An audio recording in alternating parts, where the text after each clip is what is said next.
What's up, y'all? Snake Almighty. And right here, I got a crossover theory for Power Book 4 Force.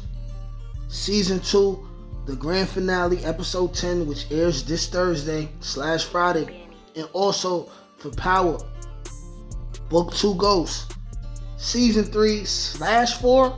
But anyways, come along with me on this journey. And let's theorize the possibility that Tommy will more than likely leave the end of episode 10 of Force that airs this week, and he will leave to go to New York to kill Tasha, as we had seen the end of Ghost season 3 episode 9. Okay, now let's talk about how this theory may come into play. Okay, so for those of you who are not aware of the official Power timeline, okay, Joseph Sikora said himself that Tommy goes to kill Tasha, as seen in Ghost season 3, in season 3 of Force.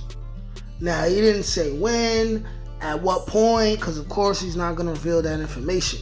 But here's the thing. If that's the case, then we cannot rule out the possibility that everything everyone already expects to happen in episode 10, whether it's maybe a Shanti death, the Tommy vs. CBI war starting, the death of Miguel, or Miguel attempting to kill Tommy, the death of Victor Flynn. All of those things can happen, and still at the end of episode 10, you can have Tommy deciding to leave to go to kill Tasha, and then once season 3 starts, you have Tommy wrapping things up the first episode or 2 in New York, and then going back to Chicago to deal with whatever he has to deal with. Okay? These are the facts. Now, the reason why I want to speculate on this is because of this reason right here. During the last few episodes of Force season 2, Tommy has not been home. And when I say home, I don't mean his own apartment. I mean JP's house. JP's house where Kate was living at. And what I noticed, right, me, Nate Almighty, what I noticed is that Kate left, went to New York, and came back because she left after she thought JP and Tommy killed D-Mac. So, what's not to say, while she was in New York, right, figuring some stuff out, drinking a liquor, you know what I'm saying, hitting that powder, that Griselda Blanco, what's not to say that during those couple days or that week or whatever the hell it was, Diana didn't put on the red wig and go to Kate's house and drop that letter off. Now, I mentioned that Tommy has not been at the house. Kate has not seen Tommy. It's very much possible, right, that Diana got the letter, gave it to Kate, and Kate brought it back to Chicago and simply didn't mention it to JP because it has nothing to do with JP. That letter could be in her room right now, in her pocket, in her purse right now, and she's just waiting to see Tommy. And as soon as Tommy pops up, by the way, Tommy is likely to pop up at the house, right? Because JP is probably going to call him over to talk to him and let him know, like, yo, listen, Darnell, because he does not call D-Mac. He's going to be like, Darnell left the school, and I'm going to bring Darnell home, and I'm going to protect him, and you're not going to touch my son.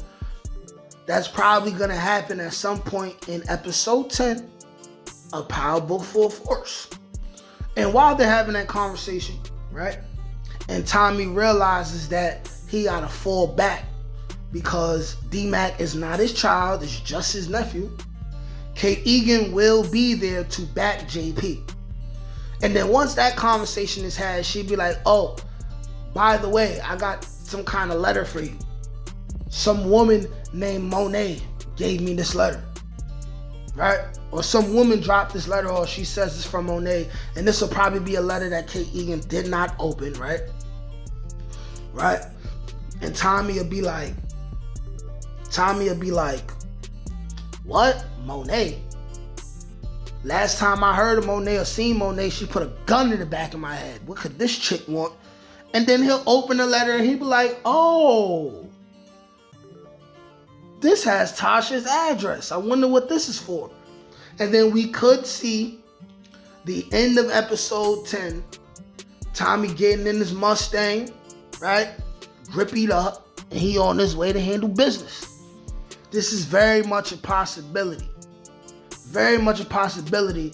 And like I said, the clues here are Kate Egan left after she relapsed. She left, went back to New York, and then came back. Found out D-Mac wasn't dead. She stayed there. She had not seen Tommy since she left the first time. So being that she hasn't had any dialogue with Tommy, it's very much possible that she got the letter from Diana and already brought it back to Chicago and simply is waiting for Tommy to pop up at the house so she could give it to him, right? Because she's going to be in a way better mood knowing that D-Mac is alive, right? Her number one purpose is staying clean and this, that, and the third, blase, blase, blah, right? That's a major clue. Tommy has not been home to JP's house ever since that talk that they had with Kate, where they told Kate, yo, listen, we took care of D-Mac. By the way, that was a very gut-wrenching scene. That was very emotional. That's one of the best scenes of the season. Let me know what your favorite scene was this season, non-murder related. Let me know what your favorite emotional scene was. Were there any scenes that made you almost shed a tear? Because I know when I was watching that scene where Kate Egan was so sad and Tommy had to put his poker face on and JP, you know what I mean? And you could tell that even though Tommy and JP, they did what they did, it affected them a little bit. They didn't want to necessarily hurt Kate Egan in that way.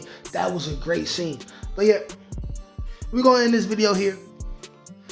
I believe that it's a possibility that as soon as Tommy sees Kate before the end of the season, she'll have that letter for him. And we will see Tommy hopping in the Mustang, grippied up, on his way to New York, despite whatever is going on. Right? Like, share, comment, subscribe. Peace.